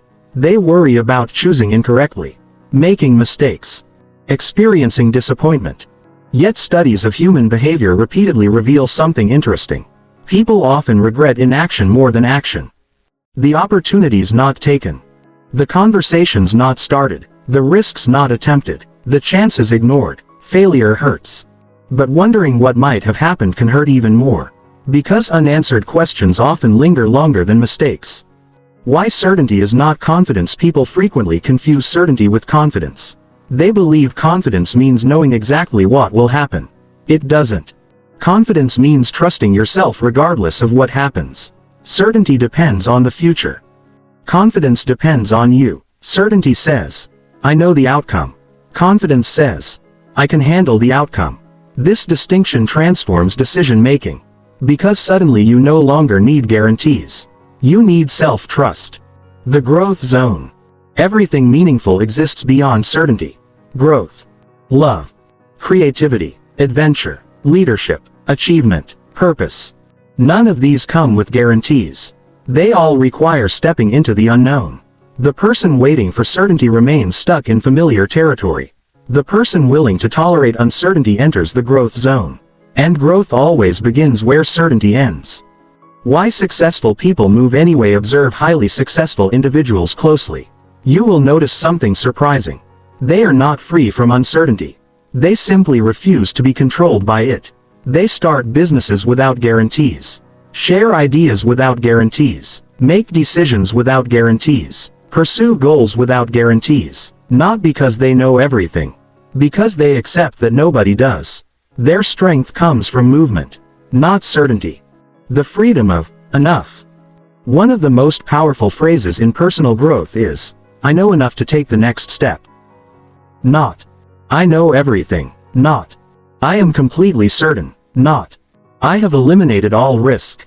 Simply, I know enough. This mindset breaks the certainty trap. Because progress rarely requires complete understanding. It requires sufficient understanding. The next step. Then the next. Then the next. That is how lives change. Trusting the process. Life unfolds through experience, not prediction. Many lessons cannot be learned in advance. They must be lived. You discover strengths through challenges, wisdom through mistakes, confidence through action, resilience through adversity. Trying to learn everything before beginning prevents the very experiences that create growth. Sometimes the process itself contains the answers you are seeking. But you only find them by moving forward. The day certainty finally loses its power, there comes a moment when a person realizes something profound. They realize that certainty is not coming. Not because they failed. Not because they missed something. Because certainty was never available. And strangely, this realization creates freedom. The search ends. The waiting ends. The endless analysis ends. Not because uncertainty disappears. Because acceptance appears. The person finally understands. Life was never meant to be guaranteed. It was meant to be experienced. Choosing despite the unknown. Every important chapter of life begins the same way. With uncertainty. The relationship, the opportunity, the dream, the journey, the decision. No guarantees, no certainty, only possibility. And possibility is enough. Because the future belongs to those willing to act without complete assurance. Those willing to trust themselves. Those willing to move before they feel fully ready. Those willing to choose despite the unknown. Perfect certainty is a mirage. The closer you chase it, the farther it moves away. The people who spend their lives pursuing it often remain trapped. The people who learn to live without it become free. And once that freedom arrives, something remarkable happens. The mind begins trusting itself again. Instead of demanding certainty from the future. The next chapter explores how to rebuild that trust, and why trusting yourself may be the ultimate cure for overthinking. Chapter 8. Rewiring the mind to trust itself. At the heart of overthinking lies a broken relationship. Not a relationship with another person. A relationship with yourself. Most overthinkers do not trust their ability to handle uncertainty. They do not trust their decisions. They do not trust their judgment. They do not trust their resilience. They do not trust their capacity to recover from mistakes. As a result, the mind tries to compensate. It analyzes more, plans more, worries more, prepares more. The thinking is not really about the situation. It is about trust. Or more accurately, the absence of trust. Because when you trust yourself, uncertainty becomes less threatening. When you trust yourself, mistakes become less terrifying. When you trust yourself, life feels less dangerous. The problem is that many people have spent years teaching themselves the opposite. How self-trust gets broken. Nobody is born overthinking. Nobody enters the world doubting every decision. Overthinking develops over time. And one of the reasons it develops is because self-trust gradually erodes. Perhaps you made mistakes and judged yourself harshly. Perhaps you failed and concluded you were incapable. Perhaps you experienced criticism and began questioning your instincts. Perhaps you learned that mistakes were unacceptable. Whatever the cause, the result is similar. You stop trusting yourself. And when trust disappears, overthinking rushes in to fill the gap. The need for external validation. When people do not trust themselves, they often depend on external validation. They seek reassurance, opinions, approval, confirmation. They ask everyone what they should do. They search endlessly for advice. They look for certainty outside themselves. At first this feels helpful. But it creates a hidden problem. Every time you depend entirely on someone else's judgment, you weaken confidence in your own. The message becomes, other people know better than I do. Over time, this belief becomes dangerous. Because self-trust cannot grow while constantly being outsourced. Why mistakes feel so threatening. Many overthinkers treat mistakes as evidence of inadequacy. A wrong decision becomes proof they are incapable. A failure becomes proof they are not enough. A setback becomes proof they cannot be trusted. This interpretation creates fear. Because every decision now feels loaded with meaning. The truth is much simpler. Mistakes are not evidence of inadequacy. They are evidence of participation. Every successful person has made mistakes. Every expert has failed. Every leader has chosen incorrectly at times. Mistakes are not signs of weakness. They are signs of engagement with reality. Learning to trust your decisions. One reason people overthink is because they expect perfect decisions. They believe good decision makers always choose correctly. Reality says otherwise. Good decision makers often make imperfect decisions. The difference is that they do not collapse afterward. They adapt, learn, adjust, improve. Trusting yourself does not mean believing you will always be right. It means believing you can handle being wrong. That distinction changes everything. The power of keeping promises to your self-trust grows the same way in every relationship. Through consistency. Imagine a friend who repeatedly breaks promises. Trust weakens. Imagine a friend who consistently follows through. Trust strengthens. The same principle applies internally. Every time you promise yourself something and fail to follow through, self-trust decreases. Every time you keep your word to yourself, self-trust grows. The promise does not need to be enormous. Small commitments matter. Wake up when you said you would. Complete what you started. Honor your intentions. These actions send a powerful message. I can rely on myself. And that message slowly transforms identity. Evidence beats affirmations. Many people attempt to build confidence through positive thinking alone. Affirmations can help. Encouragement can help, but evidence matters more. The mind trusts evidence. When you repeatedly face challenges and survive, evidence accumulates. When you repeatedly solve problems, evidence accumulates. When you repeatedly recover from setbacks, evidence accumulates. Eventually the brain begins updating its beliefs. Not because someone told you to feel confident. Because reality demonstrated your capability. The strength you forgot about. One of the biggest reasons people overthink is because they underestimate themselves. They focus on future uncertainty while ignoring past resilience. Think about your life. You have already survived difficulties, disappointments, mistakes, failures, unexpected challenges, moments you once believed would overwhelm you. Yet here you are. The brain often forgets this evidence. It remembers threats more easily than victories. But your history contains proof. Proof that you are more resilient than your fears suggest.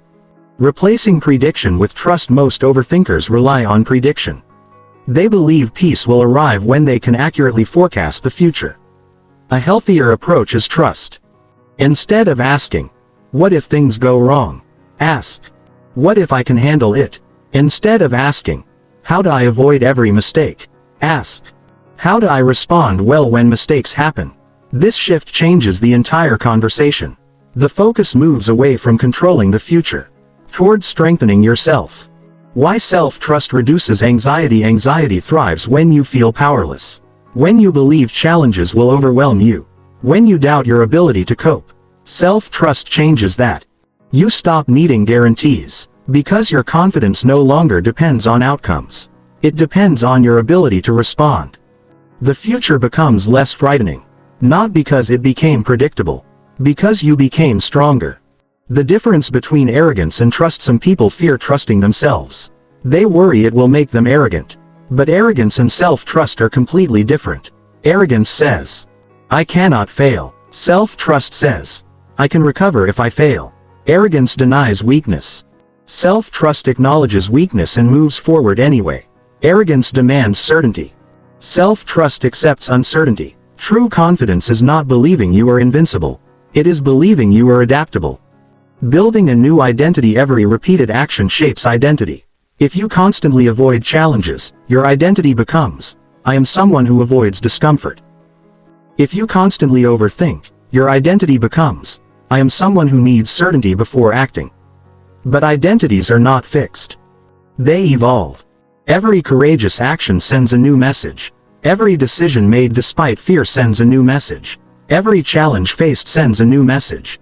The message is, I am someone who can handle uncertainty. Over time, identity changes. And behavior follows. The trust loop. Just as overthinking creates a negative cycle, self-trust creates a positive one. Action creates experience. Experience creates evidence. Evidence creates trust. Trust reduces fear. Reduced fear encourages more action. And the cycle continues. The more you trust yourself, the less you need endless analysis. Because you stop relying on certainty. You start relying on yourself. Why recovery matters more than avoidance: most people focus on avoiding mistakes. The strongest people focus on recovering from mistakes. This is a crucial difference. Life guarantees setbacks, disappointment, failure, unexpected challenges. Avoidance cannot eliminate these experiences. Resilience can handle them. When you trust your ability to recover, fear loses much of its influence. Because mistakes stop looking like disasters. They become experiences. Lessons. Temporary events, not permanent definitions. The moment everything changes, the turning point arrives when you stop asking, how do I guarantee success? And start asking, how do I become the kind of person who can handle whatever happens? This question transforms the mind. Because it shifts attention away from outcomes, and toward character. Away from certainty, and toward resilience. Away from control, and toward trust. Becoming your own safe place. Many people search for safety in circumstances. Money, success, relationships, predictability. But circumstances change. True security comes from becoming your own safe place. Knowing that regardless of what happens, you will respond, adapt, learn, recover, continue. This is the deepest form of confidence. And it cannot be taken away by external events. Because it comes from within. The quiet power of self-trust. Self-trust does not announce itself loudly. It is not dramatic. It does not eliminate fear entirely. Instead, it creates a quiet strength. A calm belief that says, I may not know exactly what will happen. I may not have all the answers. I may not get everything right. But I trust myself enough to move forward. And that belief changes everything. Because overthinking depends on doubt. Self-trust dissolves doubt. Not by providing certainty, by making certainty unnecessary. The person who trusts themselves no longer needs to predict every outcome. They no longer need endless reassurance. They no longer need perfect guarantees. Because they understand something powerful. The future does not need to be controlled. It only needs to be faced. And once self-trust begins growing, courage becomes possible. Not because fear disappears. Because fear is no longer in charge. The next chapter explores that courage, and why courage, not confidence, is the true answer to overthinking. Chapter 8. Rewiring the mind to trust itself. At the heart of overthinking lies a broken relationship. Not a relationship with another person. A relationship with yourself. Most overthinkers do not trust their ability to handle uncertainty. They do not trust their decisions. They do not trust their judgment. They do not trust their resilience. They do not trust their capacity to recover from mistakes. As a result, the mind tries to compensate. It analyzes more, plans more, worries more, prepares more. The thinking is not really about the situation. It is about trust. Or more accurately, the absence of trust. Because when you trust yourself, uncertainty becomes less threatening. When you trust yourself, mistakes become less terrifying. When you trust yourself, life feels less dangerous. The problem is that many people have spent years teaching themselves the opposite. How self-trust gets broken. Nobody is born overthinking. Nobody enters the world doubting every decision. Overthinking develops over time. And one of the reasons it develops is because self-trust gradually erodes. Perhaps you made mistakes and judged yourself harshly. Perhaps you failed and concluded you were incapable. Perhaps you experienced criticism and began questioning your instincts. Perhaps you learned that mistakes were unacceptable. Whatever the cause, the result is similar. You stop trusting yourself. And when trust disappears, overthinking rushes in to fill the gap. The need for external validation. When people do not trust themselves, they often depend on external validation. They seek reassurance, opinions, approval, confirmation. They ask everyone what they should do. They search endlessly for advice. They look for certainty outside themselves. At first this feels helpful. But it creates a hidden problem. Every time you depend entirely on someone else's judgment, you weaken confidence in your own. The message becomes, other people know better than I do. Over time, this belief becomes dangerous. Because self-trust cannot grow while constantly being outsourced. Why mistakes feel so threatening. Many overthinkers treat mistakes as evidence of inadequacy. A wrong decision becomes proof they are incapable. A failure becomes proof they are not enough. A setback becomes proof they cannot be trusted. This interpretation creates fear. Because every decision now feels loaded with meaning. The truth is much simpler. Mistakes are not evidence of inadequacy. They are evidence of participation. Every successful person has made mistakes. Every expert has failed. Every leader has chosen incorrectly at times. Mistakes are not signs of weakness. They are signs of engagement with reality. Learning to trust your decisions. One reason people overthink is because they expect perfect decisions. They believe good decision makers always choose correctly. Reality says otherwise. Good decision makers often make imperfect decisions. The difference is that they do not collapse afterward. They adapt. Learn. Adjust. Improve. Trusting yourself does not mean believing you will always be right. It means believing you can handle being wrong. That distinction changes everything. The power of keeping promises to yourself. Trust grows the same way in every relationship. Through consistency. Imagine a friend who repeatedly breaks promises. Trust weakens. Imagine a friend who consistently follows through. Trust strengthens. The same principle applies internally. Every time you promise yourself something and fail to follow through, self-trust decreases. Every time you keep your word to yourself, self-trust grows. The promise does not need to be enormous. Small commitments matter. Wake up when you said you would. Complete what you started. Honor your intentions. These actions send a powerful message. I can rely on myself. And that message slowly transforms identity. Evidence beats affirmations. Many people attempt to build confidence through positive thinking alone. Affirmations can help. Encouragement can help, but evidence matters more. The mind trusts evidence. When you repeatedly face challenges and survive, evidence accumulates. When you repeatedly solve problems, evidence accumulates. When you repeatedly recover from setbacks, evidence accumulates. Eventually the brain begins updating its beliefs. Not because someone told you to feel confident. Because reality demonstrated your capability. The strength you forgot about. One of the biggest reasons people overthink is because they underestimate themselves. They focus on future uncertainty while ignoring past resilience. Think about your life. You have already survived difficulties, disappointments, mistakes, failures, unexpected challenges, moments you once believed would overwhelm you. Yet here you are. The brain often forgets this evidence. It remembers threats more easily than victories. But your history contains proof. Proof that you are more resilient than your fears suggest. Replacing prediction with trust. Most overthinkers rely on prediction. They believe peace will arrive when they can accurately forecast the future. A healthier approach is trust. Instead of asking, "What if things go wrong?" ask, "What if I can handle it?" Instead of asking, "How do I avoid every mistake?" ask, "How do I respond well when mistakes happen?" This shift changes the entire conversation. The focus moves away from controlling the future, toward strengthening yourself. Why self-trust reduces anxiety? Anxiety thrives when you feel powerless. When you believe challenges will overwhelm you. When you doubt your ability to cope. Self-trust changes that. You stop needing guarantees, because your confidence no longer depends on outcomes. It depends on your ability to respond.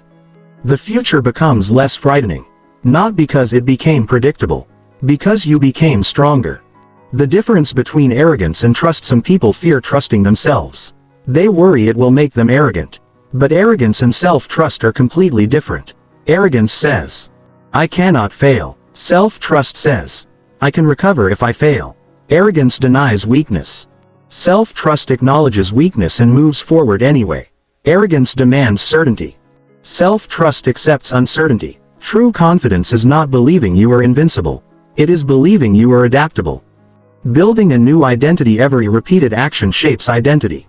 If you constantly avoid challenges, your identity becomes, "I am someone who avoids discomfort." If you constantly overthink, your identity becomes, "I am someone who needs certainty before acting." But identities are not fixed. They evolve. Every courageous action sends a new message. Every decision made despite fear sends a new message. Every challenge faced sends a new message.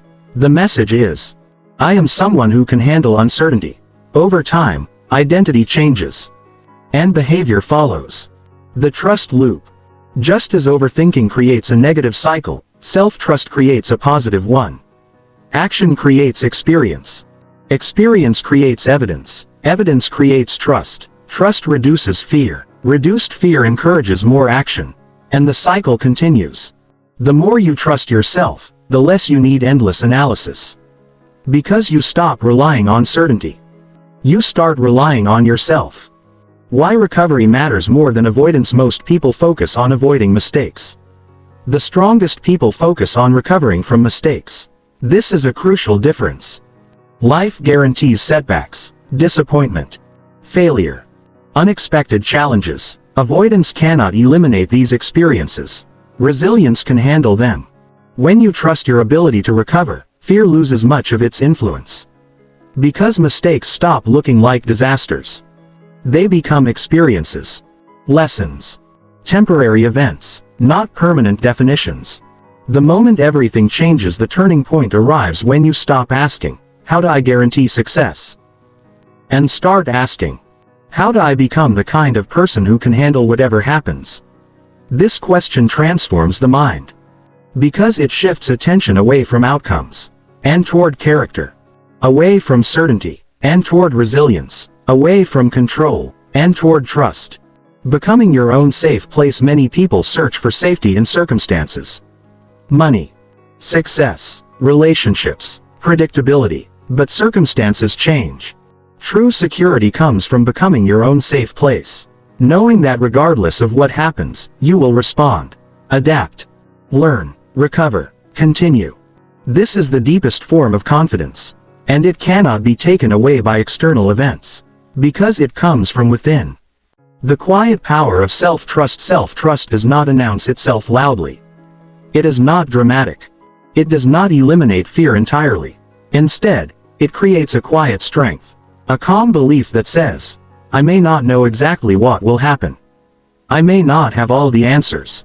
I may not get everything right. But I trust myself enough to move forward." And that belief changes everything. Because overthinking depends on doubt. Self-trust dissolves doubt. Not by providing certainty, by making certainty unnecessary. The person who trusts themselves no longer needs to predict every outcome. They no longer need endless reassurance. They no longer need perfect guarantees. Because they understand something powerful, the future does not need to be controlled. It only needs to be faced. And once self-trust begins growing, courage becomes possible. Not because fear disappears. Because fear is no longer in charge. The next chapter explores that courage, and why courage, not confidence, is the true answer to overthinking. Chapter 9. Courage, not confidence, is the answer for most of their lives. People chase confidence. They believe confidence is the missing piece. The secret ingredient. The thing standing between them and the life they want. They think, if I were more confident, I would speak up. If I were more confident, I would start the business. If I were more confident, I would ask for the opportunity. If I were more confident, I would stop overthinking. Confidence becomes the goal. The prize. The destination. But there is a problem with this belief. Confidence is often the result of action, not the cause of it. And when people wait for confidence before acting, they frequently wait forever. Because confidence rarely arrives in advance. What arrives first is something far less comfortable. Something far less glamorous. Something far more important. Courage. The great misunderstanding. Most people imagine courageous individuals as fearless. They picture someone standing boldly in the face of uncertainty, unaffected by doubt, unaffected by anxiety, unaffected by fear. Reality tells a different story. Courageous people feel fear. They feel uncertainty. They experience doubt. They imagine failure. They worry about rejection. They feel exactly what everyone else feels. The difference is not emotion. The difference is action. They move anyway. Why confidence comes later? Think about learning to ride a bicycle. You were not confident before the first attempt. You were uncertain, awkward, unsteady, possibly terrified. The confidence came later, after practice, after mistakes, after falling, after learning. Life works the same way. Confidence grows from evidence. Evidence comes from experience. Experience comes from action. And action requires courage, not confidence. Waiting for a feeling. Many people organize their lives around feelings. They wait to feel ready. Wait to feel motivated. Wait to feel certain. Wait to feel confident. Unfortunately, feelings are unreliable leaders. They change constantly. One day you feel inspired. The next day you feel uncertain. One moment you feel brave. The next moment you feel afraid. If action depends on feelings, consistency becomes impossible. Courage changes the equation. Because courage acts regardless of feelings. Fear is not a stop sign. One of the most damaging beliefs people hold is that fear means stop. Fear appears. The person assumes danger. The person assumes they should wait. The person assumes they are not ready. But fear does not always signal danger. Sometimes fear signals growth. Sometimes fear signals opportunity. Sometimes fear signals importance. The things that matter most often create fear precisely because they matter. The conversation. The opportunity. The dream. The challenge. Fear appears because something meaningful is at stake, not because you should retreat. The courage to be imperfect. Perfectionism is often fear in disguise. The fear of making mistakes. The fear of looking foolish. The fear of being judged. The fear of failing publicly. Courage means accepting imperfection. It means speaking before your words are perfect. Starting before your plan is complete. Trying before certainty arrives. Growth requires imperfection. There is no alternative. Every expert began as a beginner. Every master was once inexperienced. Every confident person was once uncertain. The path forward always begins imperfectly. Courage changes identity. Every courageous action sends a message. A message to the brain. A message about who you are. When you avoid fear, the message becomes, I need protection. When you face fear, the message becomes, I can handle discomfort. This is why courage is transformative. It changes identity.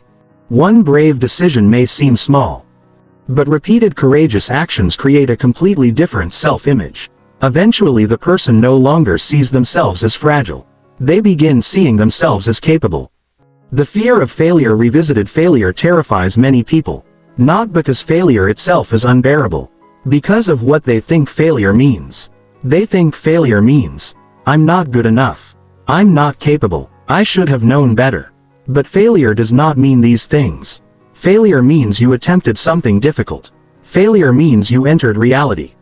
Failure means you participated. The person who never fails often has a deeper problem. They never truly try. Why courage creates freedom. Fear narrows life. It reduces possibilities, limits opportunities, shrinks experiences, creates avoidance. Courage expands life. It creates options, invites growth, encourages exploration, generates opportunity. Freedom does not come from eliminating fear. Freedom comes from refusing to obey it. The courageous person experiences fear, but they are not controlled by it, and that distinction changes everything. The myth of the fearless life. Many people secretly hope for a future without fear. A future where uncertainty disappears, where doubt vanishes, where confidence becomes permanent. Such a future does not exist. Every new level of growth creates new uncertainty. Every meaningful goal introduces new risks. Every worthwhile challenge generates discomfort. Fear is not evidence that something is wrong. Fear is often evidence that something matters. Learning this truth changes your relationship with fear forever.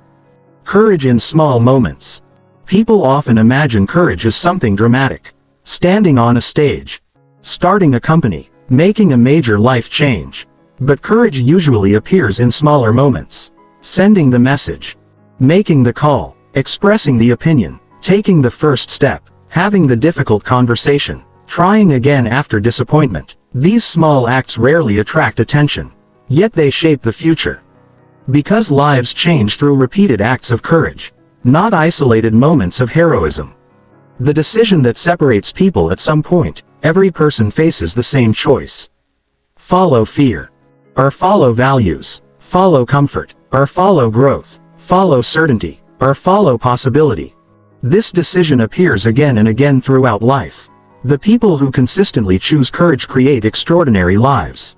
Not because they are special, because they repeatedly act despite uncertainty. Why courage builds confidence. Ironically, the people who chase confidence rarely find it. The people who chase courage often do. Because courage produces evidence. Evidence produces trust. Trust produces confidence. The process cannot be reversed. Confidence is built through action. Not waiting. Not wishing. Not hoping. Acting. Again and again. Until confidence becomes a byproduct of experience. The courage loop. Fear says, what if you fail? Courage says, what if I grow? Fear says, what if they reject you? Courage says, what if they don't? Fear says, what if it goes wrong? Courage says, what if it goes right? Fear narrows focus. Courage expands it. Fear creates limitations. Courage creates possibilities. And over time, the voice you listen to most becomes stronger. Living beyond the need for confidence. There is immense freedom in realizing you do not need confidence before action. You only need willingness. Willingness to try. Willingness to learn. Willingness to risk discomfort. Willingness to move forward despite uncertainty. This realization removes one of the biggest excuses the mind creates. No longer can it say, I'm waiting until I'm confident. Because confidence is no longer required. Only courage is. The hidden superpower. Courage is a hidden superpower because it is available immediately. You do not need years of experience. You do not need extraordinary talent. You do not need perfect conditions. You only need a decision. A decision to move despite fear. A decision to act despite uncertainty. A decision to trust yourself enough to take the next step. That decision can happen right now. And once it does, everything begins changing. The day fear loses authority. Fear may never disappear completely, but it can lose authority. It can lose its position as decision maker. It can lose its power to control your future. The moment you begin acting courageously, fear stops being a prison. It becomes background noise. Still present, but no longer in charge. And that is one of the most powerful transformations a human being can experience. Overthinking survives because fear is treated as authority. Courage ends the cycle because fear becomes merely information. A feeling. Not a command. And when that shift occurs, life begins opening again. Possibilities return. Opportunities return. Movement returns. The mind becomes quieter. Not because uncertainty disappeared, because courage became stronger than fear. The final chapter explores what life looks like beyond overthinking, how to live with greater peace, greater clarity, and greater freedom in a world that will always contain uncertainty. Chapter 10. Living beyond fear and mental noise. For years, perhaps even decades, you may have believed that the solution to overthinking was finding the right answer. The perfect strategy. The missing piece of information. The final insight. The certainty that would finally quiet your mind. But now you know something different. The problem was never a lack of answers. The problem was fear. Fear disguised as preparation. Fear disguised as responsibility. Fear disguised as intelligence. Fear disguised as endless thinking. And once you see that truth, overthinking begins losing its grip. Because you stop fighting thoughts. You start understanding them. You recognize that behind every anxious prediction, every endless mental loop, every desperate search for certainty, there is often a simple desire, the desire to feel safe. The desire to avoid pain. The desire to protect yourself. The desire to control the future. And while those desires are understandable, they are impossible to satisfy completely. Life will always contain uncertainty. Always contain risk. Always contain unknowns. The goal is not to eliminate them. The goal is to live anyway. The new relationship with uncertainty. Most people spend their lives resisting uncertainty. Fighting it. Avoiding it. Trying to solve it. Trying to eliminate it. But uncertainty is not a problem waiting to be solved. It is a condition of being alive. No one knows exactly what tomorrow holds. No one knows exactly how every decision will unfold. No one knows exactly what challenges or opportunities are coming. This is true for everyone. The difference is how people respond. Some spend their lives demanding certainty. Others learn to coexist with uncertainty. And those who learn to coexist with it discover a kind of freedom unavailable to everyone else. Why peace comes from acceptance. The mind often believes peace comes from certainty. But peace actually comes from acceptance. Acceptance that mistakes will happen. Acceptance that rejection is possible. Acceptance that failure is survivable. Acceptance that life cannot be controlled completely. The search for certainty creates tension. Acceptance creates relief. Because the struggle ends. You stop demanding guarantees that reality cannot provide. And in that moment, a tremendous amount of mental energy becomes available again. The quiet confidence of self-trust. Earlier, we explored self-trust. Now it becomes the foundation for everything. Because when you trust yourself, uncertainty loses much of its power. You no longer need to know exactly what will happen. You no longer need perfect predictions. You no longer need endless reassurance. You trust your ability to adapt, learn, recover, respond, grow. The future becomes less frightening because your confidence is no longer attached to outcomes. It is attached to yourself. The end of mental negotiation. Many overthinkers live in a state of constant negotiation. Should I? Shouldn't I? What if?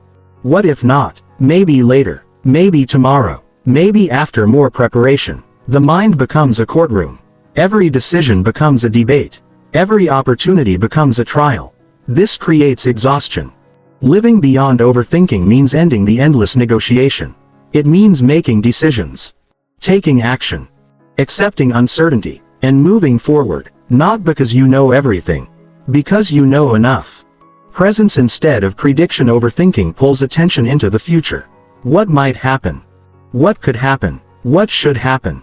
Living beyond overthinking brings attention back to the present. What is happening? What can be done now?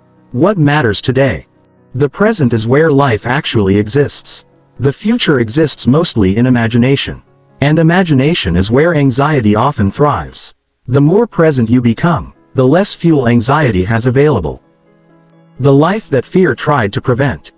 One of the great ironies of overthinking is that the fear trying to protect you often prevents you from experiencing life. Fear says, don't risk rejection, so relationships remain shallow. Fear says, Don't risk failure, so dreams remain unrealized. Fear says. Don't risk embarrassment, so opportunities remain untouched. Fear promises protection, but frequently delivers limitation. Living beyond fear means accepting vulnerability, because vulnerability is the price of a meaningful life. The freedom of imperfection. Many people waste years chasing perfection. The perfect decision, the perfect plan, the perfect timing, the perfect version of themselves. But perfection is a moving target. The closer you get, the farther it seems. Freedom begins when you stop demanding perfection. When you allow yourself to be human. To make mistakes. To learn. To grow. To improve gradually. The goal was never perfection. The goal was participation. Becoming an action-oriented person. At some point, identity changes. You stop seeing yourself as someone who overthinks. You start seeing yourself as someone who acts. Someone who learns through experience. Someone who faces uncertainty. Someone who trusts themselves. This shift is powerful because identity influences behavior. The person who sees themselves as capable behaves differently. The person who sees themselves as resilient behaves differently. The person who sees themselves as courageous behaves differently. Transformation becomes easier when identity evolves. Why growth never ends. There is no final destination where fear disappears forever. No point where uncertainty vanishes completely. No moment where life becomes perfectly predictable. Growth continues. Challenges continue. New fears appear. New opportunities emerge. But something important changes. You stop expecting life to become easier, and start becoming stronger. This mindset creates resilience, because strength is more reliable than certainty. The gift hidden inside fear. Fear is often viewed as an enemy. Something to defeat.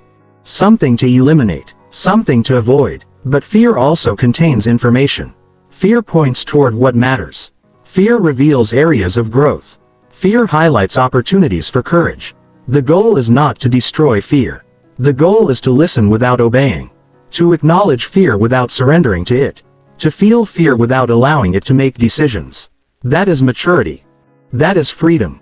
What freedom really looks like. Freedom is not the absence of anxiety. Freedom is not permanent confidence. Freedom is not perfect certainty.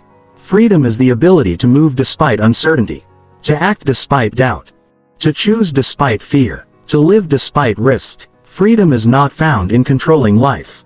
It is found in participating fully in life. The person you become.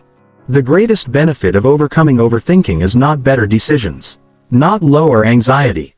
Not increased productivity. Those things matter. But the greatest benefit is who you become. You become more courageous. More resilient. More adaptable. More present. More alive. The transformation is deeper than behavior. It is personal. You stop viewing yourself as fragile. You start viewing yourself as capable. And that shift changes everything. The final realization. After everything we have explored, one truth remains above all others. Overthinking is not a thinking problem. It is a fear problem. The endless analysis, the constant worrying, the search for certainty, the mental loops. All of them are attempts to feel safe. But safety was never the answer. Trust was. Courage was. Acceptance was. Action was. Because life does not reward those who eliminate uncertainty. Life rewards those who learn to move through it. The last question. As this journey comes to an end, there is one question worth carrying forward. What would you do if you trusted yourself more? What decision would you make? What opportunity would you pursue? What conversation would you have? What dream would you begin? What fear would you stop obeying? The answer to that question contains a map. A map toward a larger life. A fuller life. A freer life. Not a life without fear. A life where fear no longer leads. Conclusion. The freedom beyond overthinking. You began this book with a mind searching for certainty. Searching for answers. Searching for relief. Now you understand something many people never discover. The goal was never certainty. The goal was courage. The goal was trust. The goal was acceptance. The goal was action. Because overthinking is simply fear wearing a disguise. And when fear loses its authority, the disguise falls away. The mind becomes quieter. The future becomes less threatening. Life becomes more available, Not because uncertainty disappeared, because you stopped demanding that it disappear. And in that acceptance, you find something far more valuable than certainty: freedom.